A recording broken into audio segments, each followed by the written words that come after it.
जय जय राम श्रीराम जय राम जय जय राम श्रीराम जय राम जय जय राम. ಮತ್ತೆ ಜೋಶಿಗೆ ಜೈ ಶ್ರೀರಾಮ್ ಜೈ ಶ್ರೀರಾಮ್ ರಾಜ ರಾಮ್ ಜೈ ಶ್ರೀರಾಮ್ ಅಂದ್ರೆ ಆಯ್ತು.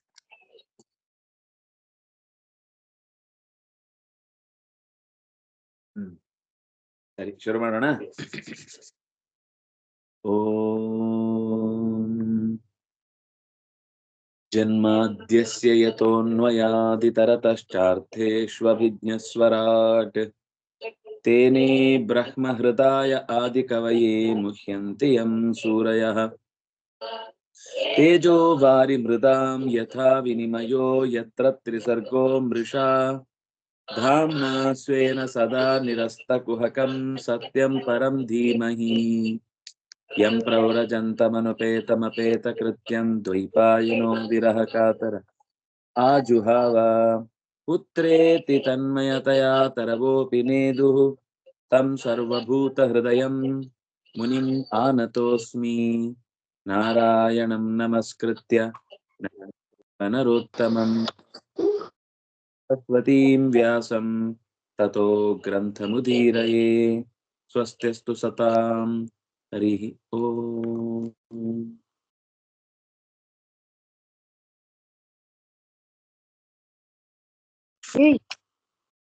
ವಿಷ್ಣು ದೇವತಾಕವಾದ ಒಂದು ವಿಶಿಷ್ಟವಾದ ಯಾಗವನ್ನ ಪ್ರಾಯಶ್ಚಿತ್ತದ ರೂಪದಲ್ಲಿ ನಡೆಸಿದ ಬಳಿಕ ಭಗವಂತನ ಹರಿಯ ರೂಪ ಆವಿರ್ಭವಿಸಿತು. ನೀಲವಾದ ಬಣ್ಣದಿಂದ ಪೀತಾಂಬರವನ್ನ ತೊಟ್ಟ, ಸೂರ್ಯನನ್ನೂ ಕೂಡ ನಾಚಿಸುವ ಬಣ್ಣದ ಕಿರೀಟವನ್ನ ಹಾಕಿಕೊಂಡ, ಕಪ್ಪಾದ ಮುಂಗುರುಳನ್ನ ಕೆನ್ನೆಯ ಮೇಲಿರುವ ಹೂವಿನ ದುಂಬಿಯಂತೆ ಹಾರುತ್ತಿರುವುದನ್ನ ನೋಡಿದ್ದಾರೆ.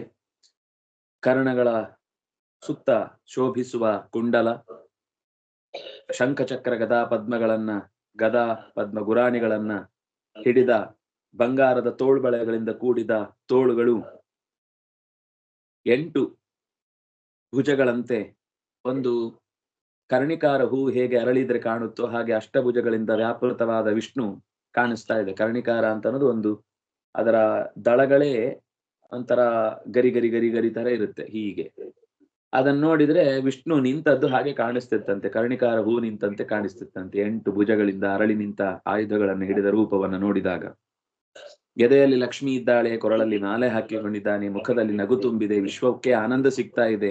2 ಕಡೆಗಳೆಲ್ಲ ಹಂಸಗಳು ಓಡಾಡುವಾಗ ಬೀಸುವ ಚಾಮರದಂತೆ, ಬೀಸಣಿಗೆ ಅಂತೆ ಕಾಣಿಸ್ತಾ ಇದೆ. ಅದರ ಜೊತೆಗೇನೆ ಮುಖವೇ ಚಂದ್ರನೂ ನಾಚಿ ಮಲಗಿದ ರೀತಿಯಲ್ಲಿರುವ ಸ್ಥಿತಿಯ ಹರಿಯ ರೂಪವನ್ನ ಕಂಡು ಬ್ರಹ್ಮ ರುದ್ರೇಂದ್ರಾದಿಗಳೆಲ್ಲರೂ ಕೂಡ ಎದ್ದು ದಿಗ್ಗನೆ ಎದ್ದು ನಿಂತರಂತೆ. ಸಹಸೋತ್ಥಾಯ ಪ್ರಣೇಮುಹು ಅಂತ. ಆ ತೇಜಸ್ಸಿನಿಂದ ಉಳಿದವರ ಎಲ್ಲ ತೇಜಸ್ಸು ಕೂಡ ಕಮ್ಮಿ ಅಂತ ಅನ್ನಿತು. ಹೇಗೆ ಸೂರ್ಯ ಬಂದಾಗ ನಕ್ಷತ್ರಗಳ ಬೆಳಕು ಅನ್ನೋದು ತಾನಾಗಿ ಕಡಿಮೆಯಾಗಿ ಹೋಗುತ್ತೋ ಹಾಗೆಯೇ ಎಲ್ಲರೂ ಹತತೇಜರಾಗಿದ್ರು.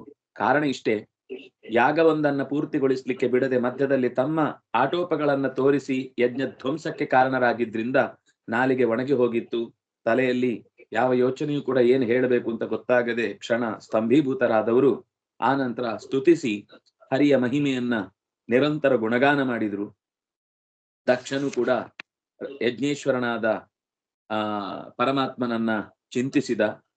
ನಿನಗೆ ಯಾವ ರೀತಿಯಿಂದಲೂ ಕೂಡ ಸ್ವರೂಪಭೂತದಾಗಿ ಜೀವರಿಗೆ ಒದಗುವ ಹಾಗೆ ಸ್ವಪ್ನ, ಎಚ್ಚರ, ಜಾಗೃತ ಅವಸ್ಥೆ ಅಂತ ಇಲ್ಲ, ಸುಷುಪ್ತಿ ಅಂತ ಇಲ್ಲ. ಯಾಕೆಂದ್ರೆ ಯಾರಿಗೆ ಎಚ್ಚರ ಆಗಬೇಕು ಅಂದ್ರೆ, ಯಾರು ಮಲಗಿದ್ದಾನೋ ಅವನಿಗೆ ಎಚ್ಚರ ಆಗ್ಬೇಕು. ಹಿಂಗ್ ಮಲಗುವ ಪ್ರೋಗ್ರಾಮೇ ಇಲ್ಲ, ಆದ್ರಿಂದಾಗಿ ನಿಂಗೆ ಎಚ್ಚರ ಆಗುವ ಪ್ರಸಂಗವೂ ಬರಲ್ಲ.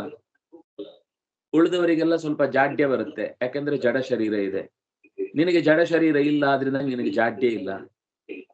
ನೀನು ಎಲ್ಲರಿಗಿಂತಲೂ ಕೂಡ ಉತ್ತಮನಾಗಿದ್ದಿ, ಜೊತೆಗೆ ಭಯರಹಿತನಾಗಿದ್ದಿ. ನಿನ್ನನ್ನ ಚಿನ್ಮಾತ್ರಮೇಕಮಭಯಂ ಪ್ರತಿಷಿಧ್ಯ ಮಾಯಾಂ. ಲೋಕದಲ್ಲಿ ಸತ್ವರಜಸ್ಸು ತಮಸ್ಸು ಎಂಬ ಗುಣಗಳ ಮಾಯೆಯ ಬಲೆಯಲ್ಲಿ ಸಿಲುಕಿದ ಜನ ಏನೇನು ಆಡ್ತಾರೋ, ಏನೇನು ಓಡ್ತಾರೋ, ಏನೇನು ಕುಣಿತಾರೋ ಅದ್ಯಾವುದು ನಿನಗೆ ಬೇಕಿಲ್ಲ. ನೀನು ಅತ್ಯಂತ ಶಯಾನು ಯಾತಿ ಸರ್ವತಃ. ಮಲಗಿದ್ದಲ್ಲೇ ಓಡ್ತಿ, ಓಡಿದ್ದಲ್ಲೇ ಮಲಗಿರ್ತಿ. ನಿನಗೆ ಎಲ್ಲ ಒಂದೇ ತರ. ನಿನಗೆ ಎಲ್ಲಾ ಇಂದ್ರಿಯಗಳ ಕೆಲಸ, ಎಲ್ಲಾ ಇಂದ್ರಿಯಗಳು ನಿರಂತರ ಮಾಡ್ತಾ ಇರ್ತವೆ. ಎಲ್ಲ ಶರೀರಗಳ, ನಿನಗೆ ಯಾವುದೇ ಆಸರೆ ಬೇಕಿಲ್ಲ ಅಂತಾದ್ರೂ ಆಸರೆ ಬೇಕು ಅಂತ ಬಯಸುವಂತಹ ಜೀವಗಳಿಗೆ ಶರೀರಗಳೆಂಬಂತಹ ಸಾಧನ ವಸ್ತುಗಳನ್ನ ಕೊಟ್ಟು ಅವುಗಳಲ್ಲಿ ನೀನೇ ನೆಲೆಸಿ ಪರಮ ಪುರುಷನೆನಿಸಿ ನಿಯಾಮಕನಾಗಿ ನಿಯಂತ್ರಣ ಮಾಡುವುದರ ಜೊತೆಗೆ ಅದರ ಸಾಧನೆಯನ್ನು ಮುಂದುವರೆಸಿ ಎಲ್ಲರಿಗಿಂತ ಬೇರೆಯಾಗಿ ನಿಂತಿದ್ದಿ. ಆದರೆ ತಿಳಿಯದ ಮಂದಿ ನೀನು ಕೂಡ ಪ್ರಕೃತಿಬದ್ಧ, ನಿನಗೂ ಜೀವನಂತೆ ಅತ್ಯಂತ ಅಲ್ಪತೆ ಇದೆ ಅಂತೆಲ್ಲ ಭವಾನ್ ಅಪರಿಶುದ್ಧಮಿತಿ ಆಮನಂತಿ. ನಿನ್ನನ್ನ ಅಪರಿಶುದ್ಧ, ನಿನ್ನನ್ನ ವಿದ್ಧ, ಬುದ್ಧ ಅಥವಾ ಲೋಕದಲ್ಲಿ ಈಗ ತಿಳುವಳಿಕೆ ಬಂತು ಅಂತ ಕೆಲವೊಮ್ಮೆ, ಅಥವಾ ಮರೆತು ಹೋಗಿತ್ತು ಅಂತ ಒಮ್ಮೆ, ಜೀವನಿಗೆ ಏನೇನಾಗುತ್ತೋ ಅದೆಲ್ಲ ನಿನಗಾಗತ್ತೆ ಅಂತ ಭ್ರಮಿಸಿ ಮಾತನಾಡ್ತಾರೆ. ದಡ್ರು, ಏನ್ ಮಾಡ್ಲಿಕ್ಕಾಗಲ್ಲ. ಆಮೇಲೆ ಋತ್ವಿಜರು ಪ್ರಾರ್ಥನೆ ಮಾಡ್ತಾರೆ, ನಾವು ಪುಣ್ಯ ಪಾಪದ ವ್ಯವಹಾರ ತಿಳಿಯದವರು, ನಿನಗೆ ಪುಣ್ಯ ಪಾಪದ ಲೇಪ ಇಲ್ಲ, ನಮಗೆ ಪುಣ್ಯ ಪಾಪದ ಲೇಪ ಅನ್ನೋದರ ಜೊತೆಗೆ ಕಾರ್ಯದ ಲೋಪವೇ ಆಗುತ್ತೆ. ಆದ್ರಿಂದಾಗ ಅದರ ಬಗ್ಗೆ ನಮ್ಗೆ ತಿಳಿಲಿಕ್ಕೆ ಬರಲ್ಲ. ನಾವು ರುದ್ರಾನುಚರನಾದ ನಂದಿಯ ಶಾಪದ ಪ್ರಭಾವದಿಂದ ಯಜ್ಞಗಳನ್ನು ಹೇಗೆ ನಡೆಸಬೇಕು ಅನ್ನೋ ವಿಷಯದಲ್ಲಿ ಮರೆತು ಹೋಗಿ ಈ ಯಜ್ಞದಲ್ಲಿ ದುರಾಗ್ರಹಿಗಳಾಗಿ ಬಿಟ್ಟೆವು. ಶಾಪ ಆಗಿತ್ತಲ್ಲ ಅವತ್ತು ಸಭೆಯಲ್ಲಿ. ಆವಾಗ ಅವನು ಹೇಳಿದ್ದು, ನಿಮಗೆ ಯಜ್ಞ ಮಾಡುವ ಪ್ರಜ್ಞೆಯೇ ತಪ್ಪು ಹೋಗಲಿ ಎಂದು ಶಾಪ ಕೊಟ್ಟಿದ್ದ ನಂದಿ. ಅದರ ಪರಿಣಾಮವಾಗಿ ನಮಗೆ ದುರಾಗ್ರಹ ಮೂಡಿ ಬಂತು. ರುದ್ರದೇವನನ್ನ ಮರೆತು ಯಾಗ ಮಾಡುವ ಅವನ ಹೇಳಿಕೆಗೆ ನಾವು ಕೂಡ ಪ್ರೋತ್ಸಾಹ ಕೊಟ್ಟು ಅದರಲ್ಲಿ ಭಾಗವಹಿಸಿದೆವು. ನಿಜವಾಗಿ ನಾವು ಈ ರೀತಿ ಮಾತಾಡ್ಲಿಕ್ಕೆ ಅರ್ಹತೆ ಇಲ್ಲ. ಇಂದ್ರಾದಿ ಸಕಲ ದೇವತೆಗಳಿಗೆ ಯಾಗದಲ್ಲಿ ಹೇಗೆ ಫಲ ಸಿಗಬೇಕು ಅಂತ ಆಯಾ ವಿಧಿಯನ್ನ ವಿಧಿಸಿದವನು ನೀನು. ಅಹಂ ಹಿ ಸರ್ವಯಜ್ಞಾನಾಂ ಭೋಕ್ತಾಚ ಪ್ರಭುರೇವಚ ಅಂತ ನೀನು ಸ್ಪಷ್ಟ ಹೇಳಿಕೊಂಡ ಮಾತು ನಮಗೆ ಆಗ ನೆನಪಾಗ್ಲಿಲ್ಲ. ನಮಗೆ ಯೋಚನೆ ಬರುತ್ತೆ, ಅಲ್ಲ ಗೀತೆ ಆಗಿದ್ದೀವಿ ಎಷ್ಟೋ ನಂತರ, ಇದು ಹೇಗೆ ಅವ್ರಿಗೆ ಗೊತ್ತಿರುತ್ತೆ ಅಂತ ಅಲ್ವಾ. ಇದು ಗೀತೆಯ ಮಾತೇನ್ ಗೊತ್ತಾ? ಗೀತೆ ಆ ಹೊತ್ತಿನಲ್ಲಿ ಸಂಗ್ರಹಗೊಂಡ ಮಾತು.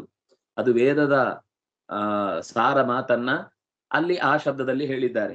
ಅದರ ಅರ್ಥ ಸಮಸ್ತ ಯಜ್ಞೋ ಯಜ್ಞಪತಿರ್ ಯಜ್ವ ಯಜ್ಞಾಂಗೋ ಯಜ್ಞವಾಹನ ಯಜ್ಞಭೃತ್ ಯಜ್ಞಕೃತ್ ಯಜ್ಞೀ ಯಜ್ಞಭುಕ್ ಯಜ್ಞ ಸಾಧನ ಯಜ್ಞಾಂತ ಕೃತ್. ಬೇಡ ಮುಂದಿತ್ತು. ಯಜ್ಞಕ್ಕೆ ಸಂಬಂಧಪಟ್ಟ ಉಳಿದ ಎಲ್ಲ ಸಂಗತಿಗಳು ಕೂಡ ನೀನೇ ನಿರ್ವಹಿಸೋನಾದ್ರಿಂದಾಗಿ ನಾವು ಸ್ವಲ್ಪ ತಲೆ ಹಾಕಿದೆವು, ನಾವು ಸ್ವಲ್ಪ ಮೂಗು ತೂರಿಸಿದೆವು, ನಾವು ಕೆಲವರು ಹಲ್ಲರಳಿಸಿದೆವು, ನಾವು ಕೆಲವರು ಕಿವಿ ನಿಮಿರಿಸಿದೆವು. ಎಲ್ಲ ಕಿತ್ತೋಗಿ ಈಗ ಹೊಸ್ತು ಇಟ್ಟಿದ್ದಾರೆ ಅಲ್ಲಲ್ಲೇ. ಅದೆಲ್ಲ ಈಗ ರುದ್ರದೇವರ ಕರುಣೆಯಿಂದ ಬಂದದ್ದು. ಅದೆಲ್ಲವನ್ನು ಈಗ ಹೊತ್ತು ಎಲ್ಲ ದೇವತೆಗಳಲ್ಲಿ ಆವಿಷ್ಟನಾಗಿ ನೀನೇ ಆಹುತಿಯನ್ನ ಸ್ವೀಕರಿಸುವವನು. ಅಧ್ವರ ಅನ್ನುವುದು ಯಜ್ಞದ ಅರ್ಥದಲ್ಲಿತ್ತು. ನಾವು ಅಧ್ವರ ಅನ್ನೋದನ್ನ ಯುದ್ಧದ ಅರ್ಥದಲ್ಲಿ ಮಾಡಿ ಹಾನಿ ಉಂಟು ಮಾಡಿದ್ದೇವೆ, ಅದಕ್ಕಾಗಿ ಕ್ಷಮೆ ಕೊಡು.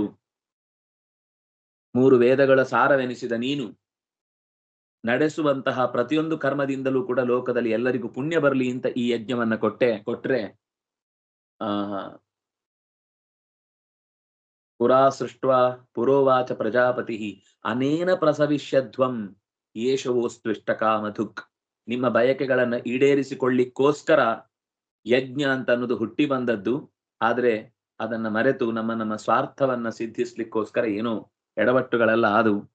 ಜೊತೆಗೆ ಸಭೆಯಲ್ಲಿ ಕೂತಿದ್ದವರೆಲ್ಲ, ನಾರಾಯಣ ನೀನೇ ನಮ್ಮನ್ನ ರಕ್ಷಣೆ ಮಾಡಬೇಕು, ಈ ಸಂಸಾರದ ಚಕ್ರದಲ್ಲಿ ಸಿಲುಕಿ ರಾಗದ್ವೇಷಗಳಿಂದ ಕೂಡಿ ಒದ್ದಾಡ್ತಾ ಇದ್ದೇವೆ. ಲೋಕದ ಮನುಷ್ಯ ಹೀಗೆಯೇ ಮೃತ್ಯು ಎಂಬಂತ ಹೆಬ್ಬಾವು ತನಗೆ ನುಂಗ್ಲಿಕ್ಕೆ ನಿಂತಿದ್ರು ಅದನ್ನ ನೆರಳು ಚೆನ್ನಾಗಿದೆ ಅಂತ ಆನಂದ ಪಡ್ತಾ ಕೂತಿರ್ತಾನೆ. ಗೊತ್ತಾಗಲ್ಲ ಅದು ನುಂಗ್ಲಿಕ್ಕೆ ಬಂದದ್ದು ಅಂತ. ನೆರಳು ಅಂತ ಮಾತ್ರ ಖುಷಿ ಪಡ್ತಾ ಇರ್ತಾನೆ. ಸುಖ ದುಃಖಗಳೆಂಬ ಹಳ್ಳಗಳಿವೆ, ದುರ್ಜನರೆಂಬ ಅನೇಕ ಮೃಗಗಳಿವೆ, ಶೋಕವೆಂಬಂತಹ ಕಾಳ್ಗಿಚ್ಚಿದೆ. ಈ ಸಂಸಾರದ ಮಾರ್ಗದಲ್ಲಿ ಅಜ್ಞಾನದ ಮನುಷ್ಯನಿಗೆ ಎಲ್ಲೆಲ್ಲೋ ರಸ್ತೆಯ ಮಧ್ಯದಲ್ಲಿ ಕಾಣುವ ನೀರಿನ ಒಂದು ಸೆಲೆ ಅನ್ನುವ ಹಾಗೆ ಸಣ್ಣ ಸಣ್ಣ ಸುಖಗಳನ್ನೇ ಮಹಾಸುಖ ಅಂತ ಭಾವಿಸಿ ಈ ಹೈವೇಲಿ ಹೋಗುವಾಗ ದೂರದಲ್ಲಿ ಬಿಸಿಲು ಬಿದ್ದಾಗ ಬಿಸಿಲು ಗುದುರೆ ಅಂತ ಹೇಳ್ತಾರೆ. ಆ ಮಧ್ಯದಲ್ಲಿ ಅಲ್ಲಲ್ಲಿ ನೀರಿದ್ದಾಗ ಕಾಣುತ್ತೆ, ಹತ್ರ ಬಂದಾಗ ಗೊತ್ತಾಗುತ್ತದೆ ಒಣಗಿದ ನೆಲ ಅಂತ. ಹಾಗೆ ಭ್ರಮಿಸಿ ಈ ಮನೆ ನನ್ನದು, ಈ ದೇಹ ನಾನು ಅನ್ನುವ ಮಹಾಭಾರವನ್ನ ತಾನೇ ಅನಗತ್ಯವಾಗಿ ತಲೆ ಮೇಲೆ ಹೊತ್ಕೊಂಡಿದ್ದಾನೆ. ಅದು ಯಾವುದೋ ಒಂದಲ್ಲ, ನಂದು ನಂದು ನಂದು ನಂದು ಅಂತ ತಲೆ ಮೇಲೆ ಭಾರ ಹಾಕೊಂಡು ಒತ್ತಾಡ್ತಾ ಇರ್ತಾನೆ. ಇಷ್ಟಾದ್ರೂ ಈ ಅಜ್ಞಾನಿಗೆ ನಾರಾಯಣನ ಪಾದ ಅನ್ನುವುದೇ ತನಗೆ ನಾವೆಯಂತೆ, ತೆಪ್ಪದಂತೆ. ತೆಪ್ಪಗಿದ್ರೆ ಎಲ್ಲ ಸರಿ ಹೋಗುತ್ತೆ.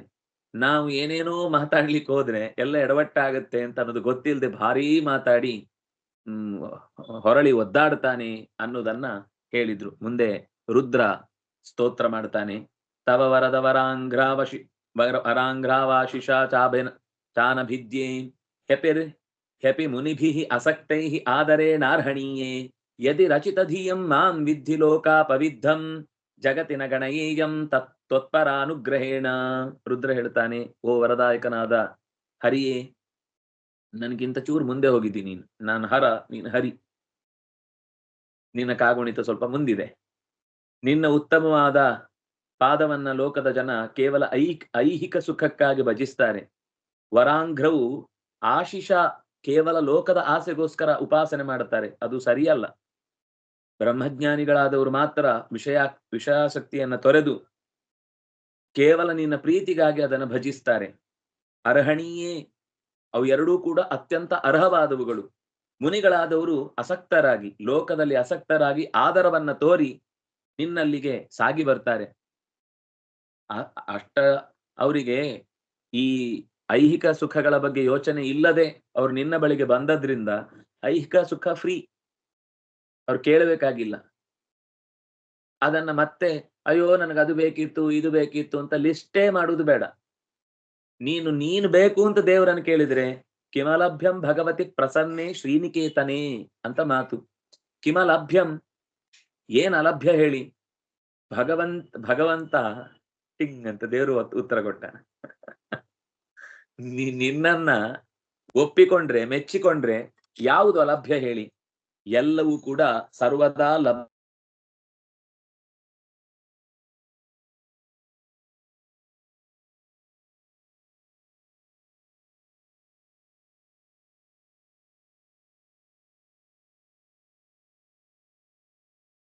ನಿನ್ನ ಪಾದದಲ್ಲಿ ಮನಸ್ಸಿಟ್ಟವನು ಯಾವತ್ತೂ ಕೂಡ ಅಳಿದು ಹೋದದ್ದು ಅಂತಿಲ್ಲ.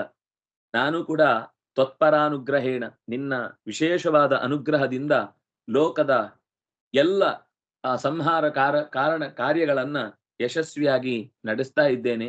ಲೋಕ ವಿಚಕ್ಷಣನಾಗಿರುವಿ ಅನ್ನುವ ಕಾರಣಕ್ಕಾಗಿ ಅನೇಕ ಜನ ನಿನ್ನನ್ನು ಮರೆತು ಬಿಡ್ತಾರೆ. ಆದ್ರೆ ನಾನು ಹಾಗೆ ನಿನ್ನನ್ನ ಮರೆಯುವವನಲ್ಲ. ಯಾರು ನನ್ನನ್ನು ನಿಂದಿಸಿದ್ರು ನಾನು ತಲೆ ಕೆಡಿಸ್ಕೊಳ್ಳೋನಲ್ಲ. ಯಾಕಂದ್ರೆ ನನಗೆ ನಿನ್ನ ಕಡೆಯಿಂದ ಒಂದು ರುಜುವಾತು, ಮುದ್ರೆ ಬೇಕಷ್ಟೇ. ಬೇರೆ ಯಾರು ಏನು ಹೇಳಿ, ಬಡ್ಕೊಳ್ಳಿ, ಕೂಗ್ಕೊಳ್ಳಿ, ಹಾರ್ಕೊಳ್ಳಿ, ಓಡ್ಕೊಳ್ಳಿ, ಏನ್ ಮಾಡಿದ್ರು ನಾನು ತಲೆ ಕೆಡಿಸ್ಕೊಳ್ಳೋನಲ್ಲ. ಅವತ್ತು ತಲೆ ಕೆಡಿಸ್ಕೊಂಡಿರ್ಲಿಲ್ಲ.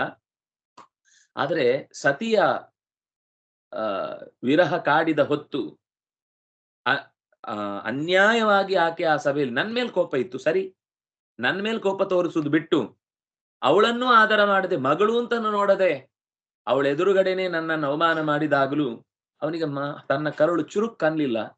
ಆ ಕೋಪಕ್ಕೆ ನಾನು ಅವನನ್ನ ಈ ಯಜ್ಞದಲ್ಲಿಯೇ ಆಹುತಿಯನ್ನಾಗಿ, ಅಲ್ಲೂ ನೋಡಿ ಅಷ್ಟಾದ್ರೂ ಪ್ರಜ್ಞೆ ತಪ್ಪಿರ್ಲಿಲ್ಲ. ರುದ್ರದೇವ ಅದನ್ನೂ ಕೂಡ ಯಜ್ಞ ಅಂತ ಆಲೋಚನೆ ಮಾಡಿ ಆ ಯಜ್ಞದಲ್ಲಿ ಈ ದಕ್ಷನ ತಲೆಯನ್ನ ಪೂರ್ಣಾಹುತಿ ಕೊಡುತ್ತೇನೆ ಅಂತ ಸಂಕಲ್ಪ ಮಾಡಿದ್ಮೇಲೆನೆ ಆ ದಕ್ಷನ ಯಜ್ಞ, ಅವನ ತಲೆ ಯಜ್ಞದಲ್ಲಿ ಪೂರ್ಣಾಹುತಿಯಾಗಿ ಬಿತ್ತು ಅಥವಾ ಸುಟ್ಟು ಹೋಯಿತು. ಭೃಗು ಮತ್ತೆ ಸ್ತೋತ್ರ ಮಾಡ್ತಾನೆ. ಅದರಲ್ಲಿ ಪ್ರಧಾನವಾದ ಒಂದು ಪಾತ್ರ ಇದ್ದದ್ದು ಅವರದ್ದು ಹೌದು. ಅವರು ಹೇಳ್ತಾರೆ, ಯನ್ಮಾಯಯ ಗಹನಯ ಅಪಹತಾತ್ಮಬೋಧ ಬ್ರಹ್ಮಾದಯಸ್ತನುಭೃತಸ್ತಮಸಿ ಸ್ವಪಂತ ನಾತ್ಮಾಶ್ರಿತಂ ತವ ವಿದಂತ್ಯಧುನಾಪಿ ತತ್ವಂ ಸೋಯಂ ಪ್ರಸೀದತು ಭವಾನ್ ಪ್ರಣತಾತ್ಮ ಬಂಧು. ಪ್ರಣತಾತ್ಮ ಬಂಧುವಾದ ಓ ನಾರಾಯಣನೇ, ಬ್ರಹ್ಮನಿಂದ ಸೃಷ್ಟರಾದ ಎಲ್ಲ ಜೀವಧಾರಿಗಳಲ್ಲಿ ಪರಮಾತ್ಮನ ತತ್ವಜ್ಞಾನವನ್ನು ಹೊಂದುವುದಕ್ಕೆ ತಡೆಯಾಗಿ ಈ ಬಂಧಕ ಶಕ್ತಿ ಇದೆ. ಎಲ್ಲರಿಗೂ ಒಂದಲ್ಲ ಒಂದು ರೀತಿಯಲ್ಲಿ ಸ್ವಲ್ಪ ಕಷ್ಟ ಬಂದಾಗ ಇದಕ್ಕೆ ಪರಿಹಾರ ಕಾಣಬೇಕು, ಇದರಿಂದ ಪಾರಾಗ್ಬೇಕು ಅಂತ ಅನ್ಸತ್ತೆ. ಆದ್ರೆ ಅದು ಸ್ವಲ್ಪ ಹೊತ್ತು ಮಾತ್ರ, ಪುರಾಣ ವೈರಾಗ್ಯ ಅಂತ. ಉಪನ್ಯಾಸ ಕೇಳುವ ತನಕ ಇವತ್ತು ಸ್ವಲ್ಪ, ನಾಳೆಯಿಂದ ಹೀಗಿರ್ಬೇಕು, ಹಾಗಿರ್ಬೇಕು, ಮತ್ತೊಂದು ಮಾಡ್ಬೇಕು, ಇನ್ನೊಂದು ಮಾಡ್ಬೇಕು ಅಂತ 100 ಸಂಕಲ್ಪಗಳು ಬರ್ತವೆ. ಅದು ಪುರಾಣದ ಹಾಲು ದಾಟಿ ಎಂತ ಹೊಸ್ತಿಲು ದಾಟುವಾಗ ಅದು ಗಾಳಿ ಅಲ್ಲೇ ಉಳಿದು ಬಿಡುತ್ತಲ್ಲ, ಹೊರಗೆ ಬರುವ ಫ್ರೆಶ್ ಗಾಳಿ ಬಡಿಯತ್ತೆ. ಅಯ್ಯೋ, ಅವ್ರು ಹೇಳಿದ್ದೆಲ್ಲ ತಲೆಗೆ ಹಾಕೊಂಡ್ರೆ ಎಷ್ಟೆಲ್ಲ ಒದ್ದಾಡ್ಬೇಕು. ಅದೆಲ್ಲ ಅವ್ರು ಬಂದೇನ್ ನಮ್ಮ ಮನೆ ಕೆಲಸ ಮಾಡ್ಕೊಡ್ತಾರ? ಅವ್ರು ಬೇಕಾದಷ್ಟು ಹೇಳ್ತಾರೆ, ಅವ್ರು ಬೇಕಾದಷ್ಟು ಉಪನ್ಯಾಸದಲ್ಲಿ ಉಪದೇಶಗಳನ್ನು ಕೊಡ್ತಾರೆ. ನಮ್ಮನೆ ಸಮಸ್ಯೆ ಪರಿಹಾರ ಮಾಡ್ಲಿಕ್ಕೆ ಅವ್ರೇನ್ ಬರ್ತಾರೆ? ಅವ್ರಿಗೆ ಗೊತ್ತಿಲ್ಲ ನಮ್ಮನೆ ಕಷ್ಟ ಏನು ಅಂತೇಳಿ. ಮತ್ತೆ ಆ ಪ್ರಕಾರ ನಾನು ನನ್ನದು, ನನ್ನಿಂದ, ನನಗೋಸ್ಕರ, ನನ್ನ ದೆಸೆಯಿಂದ, ನನ್ನನ್ನು, ನನ್ನಿಲ್ಲಿ ಎಲ್ಲ ವಿಭಕ್ತಿಗಳನ್ನೂ ಎಳೆದು ಕಿವಿ, ತಲೆ, ಮೂಗು, ಬಾಯಿ ಎಲ್ಲ ಕಡೆ ನುಗ್ಗಿಸಿಕೊಂಡು, ಎದೆ ಉಬ್ಬಿಸಿಕೊಂಡು ಅಲ್ಲಿಂದ ಹೊರಡು ಬರುವಾಗ ಮತ್ತೆ ನಾನು ನಾನೇ. ಅಲ್ಲಿ ಉಪನ್ಯಾಸ ಹೇಳಿದವನು ನೀನೇ. ಅವರಿಗವರು, ಇವರಿಗಿವರು, ಯೂಯಂ ವಯಂ. ನೈತತ್ ಸ್ವರೂಪಂ ಭವತೋಸೌ ಪದಾರ್ಥ ಭೇದ ಗ್ರಹ ಪುರುಷೋ ಯಾವದೀಕ್ಷೇತ್ ಜ್ಞಾನಸ್ಯ ಚಾರ್ಥಸ್ಯ ಗುಣಸ್ಯ ಚಾಶ್ರಯಾತ್ ಮಾಯಾಮಯಾತ್ ವ್ಯತಿರಿಕ್ತೋ ಯತಸ್ತ್ವಂ. ಎಲ್ಲರೂ ತಮ್ಮ ಕರ್ಮಾನುಸಾರ ಪ್ರೇರಣೆಗೆ ಒಳಗಾಗಿ ಏನೇನೋ ತಪ್ಪು ಕೆಲಸ ಮಾಡುತ್ತಿರ್ತಾರೆ. ನಿನ್ನ ನಿಜವಾದ ಸ್ವಭಾವವನ್ನ ಅರಿತುಕೊಳ್ಳುವುದರಲ್ಲಿ ಸೋಲ್ತಾರೆ. ಯಾರು ನಮಿಸುತ್ತಾರೋ ಅವರಿಗೆ ನೀನು ಒಲಿಯುತ್ತಿ. ನಮ್ಮಲ್ಲಿಯೂ ಕೂಡ ಹಾಗೆ ನೀನು ಪ್ರಸೀದತು ಭವಾನ್, ನಮ್ಮಲ್ಲಿ ಪ್ರಸನ್ನನಾಗು. ಅವ್ಯಕ್ತಾದಿ ಪದಾರ್ಥಗಳ ವಿಶೇಷ ಜ್ಞಾನ ಇದ್ದವನು ಕೂಡ ಪ್ರಾಕೃತ ಪದಾರ್ಥಗಳನ್ನ ಕಂಡಾಗ ಅವನಿಗೇನೋ ಒಂದು ವಿಕಾರ ಆಗತ್ತೆ ಸಹಜವಾಗಿ.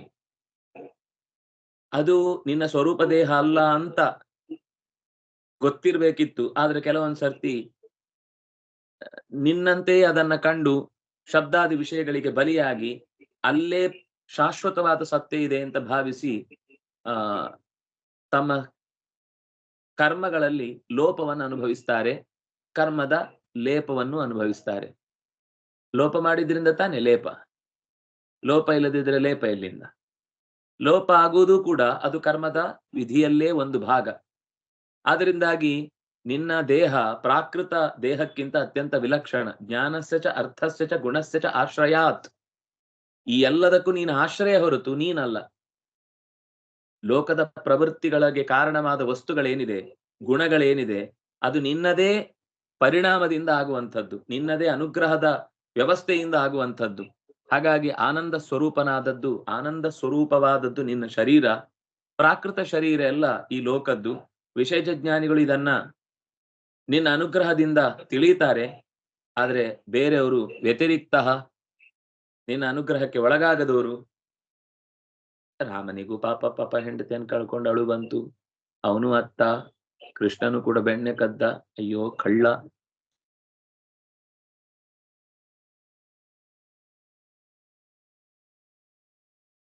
ಅನ್ನೆಲ್ಲ ದಿಕ್ಕು ತಪ್ಪಿಸುವ ರೀತಿಯಲ್ಲಿ ಮಾತುಗಳನ್ನಾಡುವುದನ್ನು ನಾವು ಲೋಕದಲ್ಲಿ ನೋಡ್ತೇವೆ. ಆದ್ರೆ ಇಲ್ಲಿ ಋಷಿಗಳು ಹೇಳ್ತಾ ಇದ್ದಾರೆ,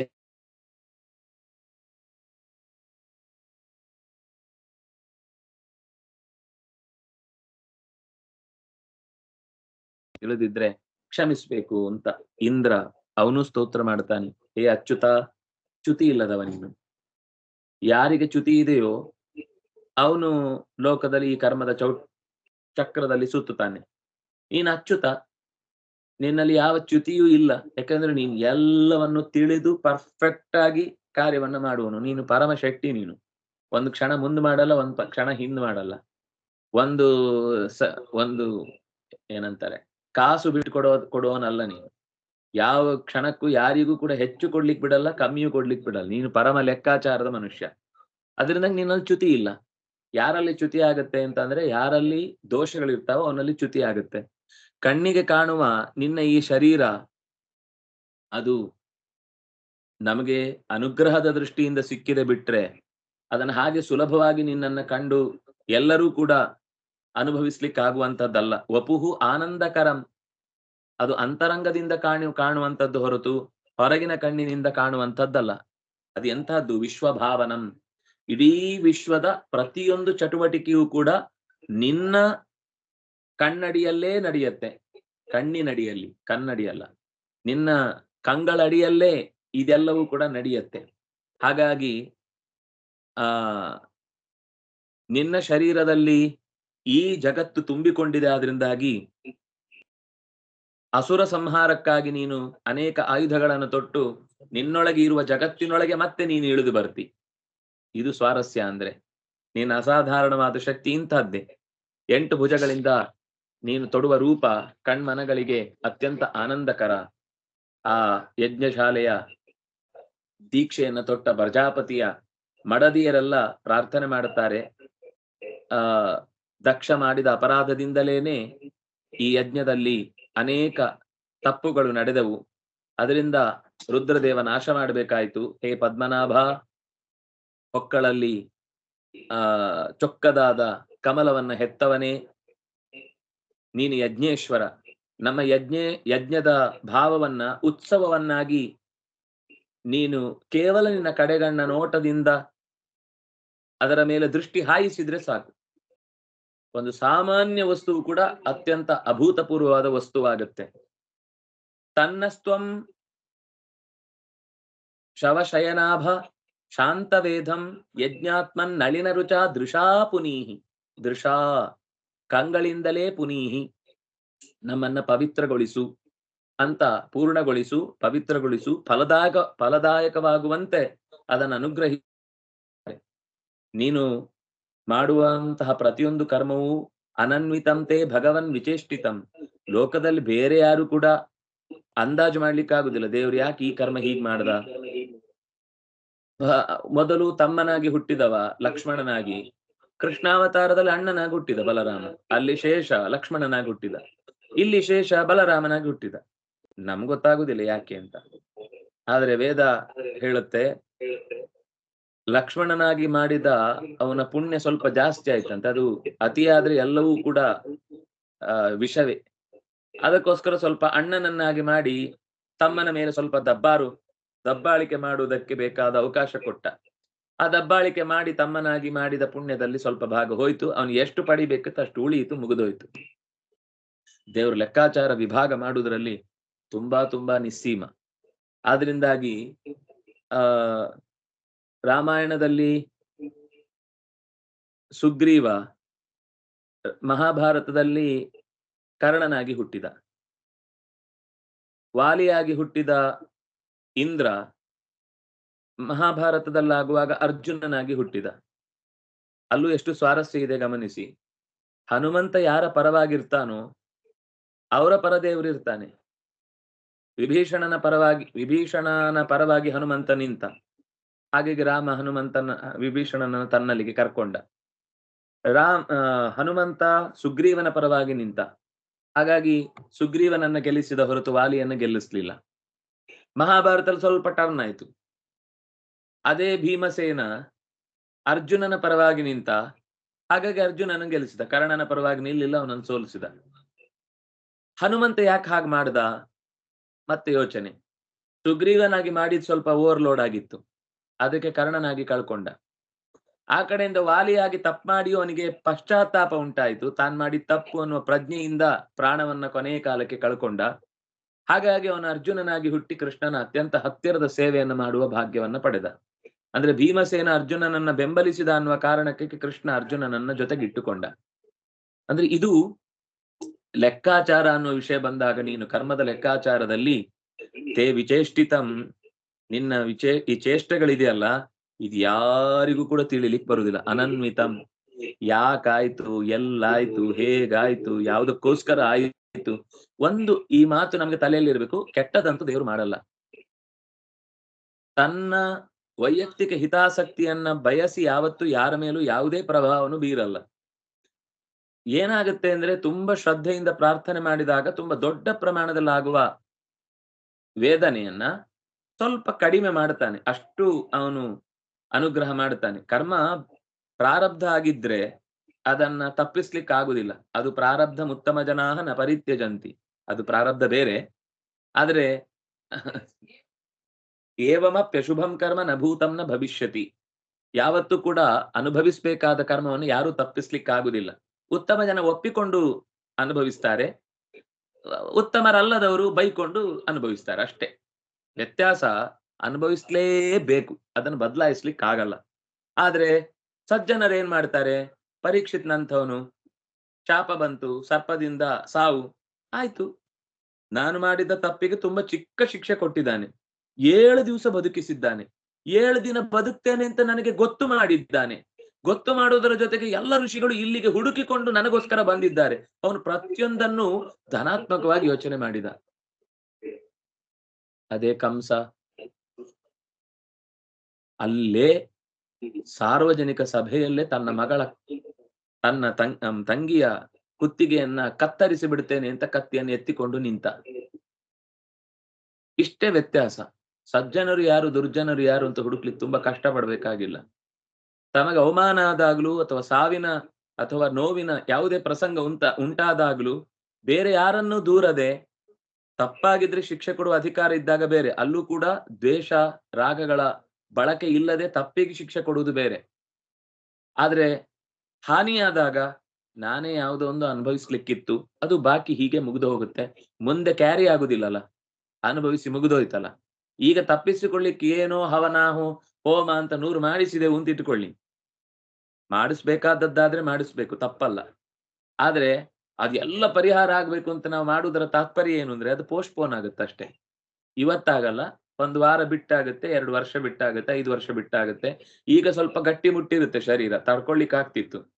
ಅದು 60-70 ಆದ್ಮೇಲೆ ಬಂದ್ರೆ ತಡ್ಕೊಳ್ಳಿಕ್ಕೂ ಆಗಲ್ಲ, ಇರ್ಲಿಕ್ಕೂ ಕರ್ಕೋ ದೇವ್ರೆ ಬೇಗ ಅಂತ ಆಗಲೂ ತಪ್ಪೇ ಶಬ್ದವನ್ನ ಪ್ರಯೋಗ ಮಾಡುವ ಹಾಗಾಗುತ್ತೆ. ಯಾಕೆಂದ್ರೆ ಯಾವ ಕಾಲಕ್ಕೂ ಕೊಟ್ಟ ಶರೀರವನ್ನ ನೀನು ಬೇಗ ತಗೋ ಅಂತ ದೇವರಿಗೆ ಆರ್ಡರ್ ಮಾಡುವ ಹಾಗಿಲ್ಲ. ಕೊಟ್ಟವನಿಗೆ ಗೊತ್ತು ಯಾವಾಗ ಮರಳಿ ತೆಗೆದುಕೊಳ್ಬೇಕು ಅಂತ. ಹಾಗಾಗಿ ನಿನ್ನ ಕರ್ಮ ಏನು ಅಂತ ಹೇಗೆ ಅರ್ಥ ಮಾಡ್ಕೊಳ್ಳೋದು? ನಮಗಂತೂ ಇಲ್ಲಿ ತನಕನೂ ಅರ್ಥ ಆಗ್ಲಿಲ್ಲ. ಯಾರೇ ಒಬ್ಬ ವ್ಯಕ್ತಿ ತನ್ನ ಕರ್ಮವನ್ನ ಮಾಡಿದ್ಮೇಲೆ ಅದಕ್ಕೆ ತಕ್ಕ ಫಲವನ್ನ ಪಡೀತಾನೆ ಅಂದ್ರೆ ಅದಕ್ಕೆ ಕಾರಣ ನಿನ್ನ ಜೊತೆಗೆ ಇರ್ತಾಳಲ್ಲ ಓಡಾಡಿಕೊಂಡು ಲಕ್ಷ್ಮೀದೇವಿ. ಅವಳು ಕೂಡ ಎಲ್ಲ ಸಂಪತ್ತುಗಳನ್ನ ನಿನ್ನ ಆಜ್ಞೆಯ ಮೇಲೆ, ನಮ್ಗಲ್ಲ, ಲೋಕಪಾಲಕರೆನಿಸಿದವರಲ್ಲ, ಅದರ ಮೇಲೆ ಇರುವಂತಹ ಸೃಷ್ಟಿಕರ್ತ ಚತುರ್ಮುಖ ಇದ್ದಾನಲ್ವಾ, ಅವನಿಗೂ ಎಲ್ಲ ಸಂಪತ್ತನ್ನು ಒದಗಿಸೋಳು ಇವಳೆ. ನೀನು ಕಣ್ಸನ್ನೆಯಿಂದ ಅಂತ ನಾವಂತೀವಿ, ಅವನ ಅದು ಅನ್ನಲ್ಲ. ಕಣ್ಣಲ್ಲೇ ಹಿಂಗಂದ್ರೆ ಸಾಕು, ಎಲ್ಲ ಸರಕು ಸರಂಜಾಮಗಳು ಯಾರ್ಯಾರಿಗೆ ಎಲ್ಲೆಲ್ಲಿ ಎಷ್ಟೆಷ್ಟು ಯಾವಾಗ ಹೇಗೆ ಯಾವ ರೀತಿಯಲ್ಲಿ ಎಂತೆಂತ ಹೊತ್ತಿಗೆ ಹೋಗಿ ಸೇರ್ಬೇಕೋ ಅದನ್ನೇ ಅಲ್ಲಲ್ಲಿಗೆ ಹಾಗಾಗಿ ಅದೇ ಸಮಯಕ್ಕೆ ಅಷ್ಟಷ್ಟೇ ವಸ್ತುಗಳನ್ನ ಅಷ್ಟಷ್ಟೇ ಪಾಲು ಮಾಡಿ ಅದೇ ರೀತಿ ಮುಟ್ಟಿಸುವಂತಹ ಕೆಲಸವನ್ನ ಲಕ್ಷ್ಮೀದೇವಿ ಕಣ್ಣಂಚಿನಲ್ಲಿ ಆದ ಆದೇಶವನ್ನ ಅರ್ಥೈಸಿಕೊಳ್ತಾಳೆ. ದೇವಿ ಇಷ್ಟು ದೊಡ್ಡ ಸಾಮರ್ಥ್ಯ ಇದ್ದವಳು, ಲೋಕದ ಎಲ್ಲರ ಸಂಪತ್ತನ್ನು ಕೂಡ ಹಂಚುವವಳು, ಆದ್ರೆ ನೀನ್ ಸೇವೆ ಮಾಡ್ತಾಳೆ, ಇದು ದೊಡ್ಡದು. ವಿಭೂತಯೋ ಯತ ಉಪಸೇದುರೀಶ್ ಈಶ್ವರಾನ್ ನ ಮನ್ಯತೆ ಸ್ವಯಂ ಅನುವರ್ತಿನೀಂ ಭವಾನ್. ಅವಳು ನಿನ್ನ ಪರಮ ಭಕ್ತಳೆಂದು ಆಧರಿಸ್ತಿ ಹೊರತು ಅವಳಿಗೆ ಈ ಸೌಖ್ಯವನ್ನ ನೀನು ಕೊಟ್ಟದ್ದು ಯಾಕೆ ಅಂದ್ರೆ ತುಂಬಾ ಚಂದ ಇದ್ದಾಳೆ, ಜೊತೆಗಿದ್ರೆ ಒಂಚೂರು ಗ್ಲಾಮರ್ ಇರುತ್ತೆ ಅನ್ನುವ ಕಾರಣಕ್ಕೆ ನೀನು ಅವಳನ್ನ ಒಟ್ಟಿಗೆ ಇಟ್ಟುಕೊಂಡದ್ದಲ್ಲ. ಅವಳು ನಿನ್ನ ಪರಮ ಭಕ್ತೆ. ಅವಳು ನಿನ್ನನ್ನ ಹೊರತು ಇಷ್ಟು ಸಂಪತ್ತಿನಿಂದ ಎತ್ತರದಲ್ಲಿ ಇದ್ರೂ ಕೂಡ ಒಂದು ದಿವಸವೂ ಆ ಸೊತ್ತಿನ ಬಗ್ಗೆ ತನಗೆ ತಲೆಗೆ ಪಿತ್ತ ನೆತ್ತಿಗೆ ಹತ್ತಲಿಲ್ಲ. ಹಾಗೆ ಬದುಕಿದವಳು. ಒಂದು ದಾಸರ ಹಾಡಿನಲ್ಲಿ ಮಾತು ಬರುತ್ತೆ, ಸಾವಿರಾರು ಜನ ಸೇವಕಿಯರಿದ್ರು ಕೂಡ ಶ್ರೀಹರಿಯ ಸೇವೆಗೆ ತಾನೇ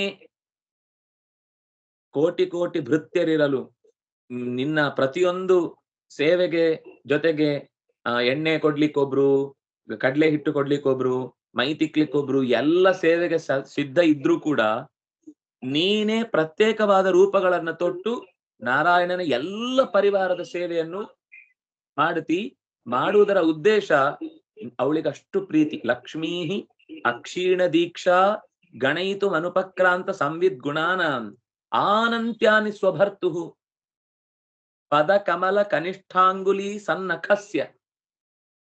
ಪ್ರತಿಯೊಂದು ಉಗುರಿನ ಹೆಬ್ಬೆರಳಿನ ಉಗುರಿನ ತುದಿಯ ಕೊನೆಯಲ್ಲಿರುವ ಒಂದು ಸಣ್ಣ ಕಣದ ಗುಣಗಳ ಲೆಕ್ಕಾಚಾರದಲ್ಲಿ ಒಂದಿನಿತೂ ಕೂಡ ದೀಕ್ಷೆ ಅನ್ನೋದು ಕ್ಷೀಣವಾಗದ ಸ್ಥಿತಿಯಲ್ಲಿ ಇಂದೂ ಕೂಡ ಲೆಕ್ಕಿಸಿ ಮುಗಿಲಿಲ್ಲಪ್ಪ ಅನ್ನುವ ಬೇಜಾರು ಮಾಡದೆ ಯಾಕಪ್ಪ ಇಷ್ಟು ಗುಣ ಇದೆ ಅಂತ ತಲೆ ಮೇಲೆ ಕೈ ಹೊತ್ತುಕೊಳ್ಳದೆ ಅಷ್ಟೇ ಪ್ರೀತಿಯಿಂದ ನಿನ್ನನ್ನು ಉಪಾಸಿಸ್ತಾ ಇದ್ದಾಳೆ. ಆ ಕಾರಣಕ್ಕಾಗಿ ಅವಳನ್ನ ಸ್ವಯಂ ಅನುವರ್ತಿನಿ, ಅವಳು ನಿನ್ನನ್ನ ಅತ್ಯಂತ ಹತ್ತಿರದಿಂದ ಅನುಸರಿಸ್ತಾಳೆ ಅಂತ ಅವಳನ್ನ ಪ್ರೀತಿಸ್ತಿ. ಸಿದ್ಧರು ಅವರಿಗೂ ಸಮಯ ಸಿಕ್ಕಿತು. ನಾವೊಂಚೂರು ಹೇಳ್ತೀವಿ, ಮೈ ಕೊಡ್ತೀರಾ ಅಂತ ಕೇಳಿದ್ರು. ತಗೊಳ್ಳಿ ನೀವ್ ಹೇಳಿ, ಎಲ್ಲ ನಿಮ್ಗೆ ಹೇಳಲಿಕ್ಕಿರುದು, ನೀವಲ್ದೆ ನಾವು ನಾನ್ ಕೇಳಲಿಕ್ಕೆ ಬಂದಿರೋದು, ನೀವ್ ಹೇಳಲಿಕ್ಕೆ ಇರುದು. ನಂಗೆ ನೋಡಿ ಸಹಸ್ರ ಶೀರ್ಷ ಅಂತಂದ್ಮೇಲೆ ಏನಾಗಿದೆ, 2000 ಕಿವಿಗಳಿವೆ. ಅಷ್ಟು ಕಿವಿಗಳಲ್ಲೂ ಕೇಳಿಸ್ಕೊಳ್ಳಿಕ್ ನಾನು ತಯಾರಾಗಿದ್ದೇನೆ, ಹೇಳಿ ಇಂದ್ರು. ಅವ್ರು ಹೇಳಿದ್ರು, ಅಯಂತೆ ಕಥಾಂ ಹೃಷ್ಟ ಪೀಯೂಷ ನದ್ಯಾಂ ಮನೋವಾರಣ ಕ್ಲೇಶ ದಾವಾಗ್ನಿದಗ್ಧ ತೃಷಾರ್ಥೋ ವಗಾಢೋ ನ ಸಸ್ಮಾರದಾವಂ ನ ನಿಷ್ಕ್ರಾಮತಿ ಬ್ರಹ್ಮ ಸಂಪನ್ನವನ್ನ. ಸಿದ್ಧರು ಹೇಳ್ತಾರೆ, ನಮ್ಮ ಮನಸ್ಸು ಒಂದು ಆನೆ ಇದ್ದ ಹಾಗೆ. ಸಾಂಸಾರಿಕ ಕ್ಲೇಶಗಳೆಂಬ ಕಾಳ್ಗಿಚ್ಚಿನ ನಡುವೆ ಅಲ್ಲಲ್ಲಿ ಚೂರು ಅಷ್ಟು ಕಾಳ್ಗಿಚ್ಚು ಸುತ್ತಿ ಆ ಬೆಂಕಿ ಆವರಿಸಿಕೊಂಡಿದೆ. ಅದರ ಮಧ್ಯದಲ್ಲಿ ಏನೋ ಒಂದು ಚೂರು ತೃಷೆ ಪರಿಹಾರಕ್ಕೇನೋ ಸಿಗುತ್ತೆ ಅಂತ ಗೊತ್ತಾದಾಗ ಅಲ್ಲಿಗೆ ಧಾವಿಸಿದೆ. ಅದು ಎಂಥ ನೀರು ಅಂತಂದ್ರೆ, ತವ ಕಥಾಮೃತಂ, ನಿನ್ನ ಕಥಾ ಎನ್ನುವಂತಹ ಅಮೃತದಲ್ಲಿ ಸ್ವಲ್ಪ ಹೊತ್ತಾದ್ರೂ ನಮಗೆ ರಕ್ಷಣೆ ಸಿಕ್ಕೀತು ಅಂತ ಆ ಅಮೃತದ ಹೊಳೆಯಲ್ಲೇ ಹೋಗಿ ಮುಳುಗಿಬಿಟ್ಟಿದೆ. ಹಾಗೆ ಮುಳುಗಿದ್ದಕ್ಕೆ ಆ ಕಾಳ್ಗಿಚ್ಚು ಅದಕ್ಕೇನು ತೊಂದರೆ ಆಗ್ಲಿಲ್ಲ. ಅದು ಬಿಟ್ಟು ಬೇರೆ ಎಲ್ಲೇ ಅಡಗಿ ಕೂತ್ರು ಸುಟ್ಟು ಭಸ್ಮವಾಗುತ್ತೆ. ಈ ಸಂಸಾರದ ಕಾಳ್ಗಿಚ್ಚಿನಿಂದ ತಪ್ಪಿಸಿಕೊಳ್ಳಿಕ್ಕಿರುವ ಒಂದೇ ಒಂದು ಓಯಸಿಸ್, ಒಂದೇ ಒಂದು ನೀರಿನ ಸೆಲೆ ಯಾವುದು ಅಂದ್ರೆ ನಿನ್ನ ಕಥಾ ಪೀಯೂಷ ನದ್ಯಾಂ.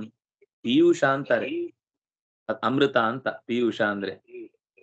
ಕಥೆಯೆಂಬ ಅಮೃತದ ನದಿಯಲ್ಲಿ, ಹೊಳೆಯಲ್ಲಿ ಮುಳುಗುವನಾದವನೇ ಮುಕ್ತನಾಗ್ತಾನೆ. ಸಂಸಾರದ ಕಾಳ್ಗಿಚ್ಚು ಆತನನ್ನ ಸುಡುವುದಿಲ್ಲ.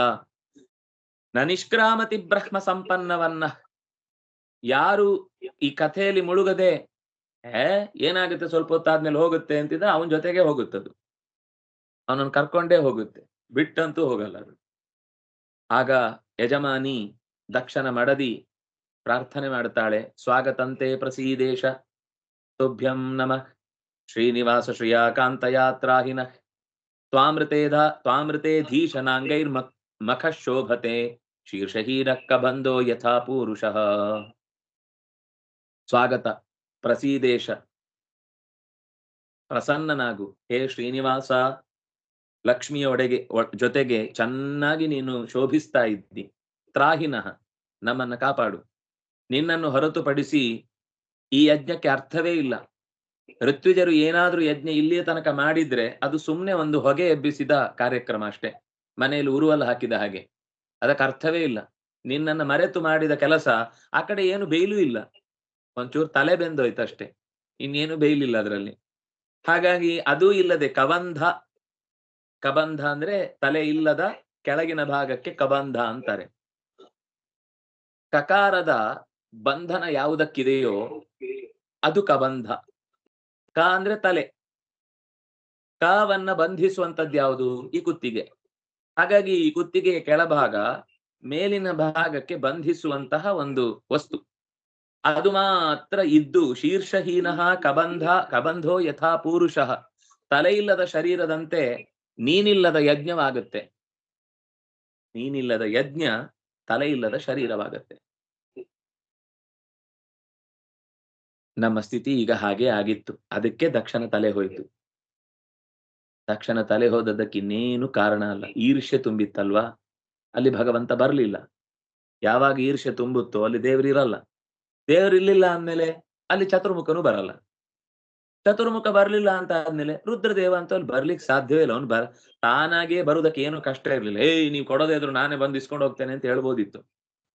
ಆದ್ರೆ ಆ ರೀತಿಯಾದ ಒಂದು ಪ್ರವೃತ್ತಿಯನ್ನ ತೋರದೆ ಇರುವುದಕ್ಕೆ ಕಾರಣ ಅವನಲ್ಲಿದ್ದ ಈರ್ಷ್ಯೆ. ಲೋಕಪಾಲರೆಲ್ಲ ಸುತ್ತ ಇದ್ದವರು ಅವರು ಸರಿ ಪೆಟ್ಟು ತಿಂದು ಈಗ ಎಲ್ಲ ಬೆನ್ನು ನೆಟ್ಟಗೆ ಮಾಡಿಸ್ಕೊಂಡಿದ್ದಾರೆ, ಕೋಲ್ ಕಟ್ಟಿಸಿಕೊಂಡು. ಈಗ ಮಾತಾಡ್ತಾ ಇದ್ದಾರೆ, ಹೇಳ್ತಾರೆ, ದೃಷ್ಟಕ್ಕಿನ್ನೋ ದೃಗ್ಭಿರಸದ್ಗ್ರಹೈಸ್ತಂ ತ್ವಂ ಪ್ರತ್ಯಕ್ ದೃಷ್ಟಾ ದೃಶ್ಯತೆ ಯೇನ ವಿಶ್ವಂ ಮಾಯಾ ಹೇಷ ಭವದೀಯಾ ಹಿ ಭೂಮನ್ ಯಸ್ತ್ವ ಷಷ್ಟ ಪಂಚಭಿರ್ಭಾಸಿ ಭೂತೈಹಿ. ದುಷ್ಟ ವಿಷಯ ಪದಾರ್ಥಗಳನ್ನ ಹೊರಗಿನ ಇಂದ್ರಿಯಗಳು ಕಂಡಂತೆ ನಾವು ಕೂಡ ನಿನ್ನನ್ನ ಕಾಣ್ಲಿಕ್ಕೆ ಪ್ರಯತ್ನಿಸಿದೆವು. ಈಗ ನಾವೊಂದ್ ಸ್ವಲ್ಪ ಕಾಣ್ತಾ ಇದ್ದೇವೆ ಅಂದ್ರೆ ನೀನು ಇತ್ತ ಬಂದು ನಮಗೆಲ್ಲ ಕಾಣಬೇಕು ಅಂತ ಸಂಕಲ್ಪ ಮಾಡಿದ್ರಿಂದ. ಹೊರಗಿನ ಕಣ್ಣಿನಿಂದ ಕಂಡ್ರೆ ಏನು ಅದು ಸತ್ಯ ಅಲ್ಲ. ಸತ್ಯ ಅಲ್ಲ ಅಂದ್ರೆ ಅದು ಅಂತರ್ದರ್ಶನಕ್ಕೆ ಕಾರಣವಾದ ಸಂಗತಿ ಅಲ್ಲ. ಅದು ಮತ್ತೆ ಹೊರಗಿನ ವಿಷಯ ಪದಾರ್ಥಗಳಿಂದ ಮೆಟ್ಟಿಕೊಂಡದ್ದೇ ಆಗಿರುತ್ತೆ. ಪ್ರಪಂಚವನ್ನ ಹೊರಗಿನಿಂದ ಕಂಡ್ರು ಬೇಕು ಅಂತ ಜ್ಞಾನಿಗಳು ನಿನ್ನನ್ನ ದಿವ್ಯ ದೃಷ್ಟಿಯಿಂದಲೇ ಒಳಗಿನಿಂದಲೇ ಕಾಣುವ ಪ್ರಯತ್ನ ಮಾಡ್ತಾರೆ. ಪಂಚಭೂತಗಳಿಂದ ನಿರ್ಮಾಣವಾದ ಬಾಹ್ಯೇಂದ್ರಿಯ ಅದು ಅಪ್ರಾಕೃತ ಶರೀರವನ್ನು ನೋಡ್ಲಿಕ್ಕೆ ಸಹಕಾರ ಮಾಡುವುದಿಲ್ಲ. ಆದರೆ ನೀನು ನಿನ್ನ ಅಚಿಂತ್ಯ ಶಕ್ತಿಯಿಂದ ಈಗ ನಮಗೆ ಕಾಣಿಸಿಕೊಂಡದ್ದು ಯಾಕೆ ಅಂದ್ರೆ ಸ್ವಲ್ಪ ರುಚಿ ಹತ್ಲಿ ಅಂತ.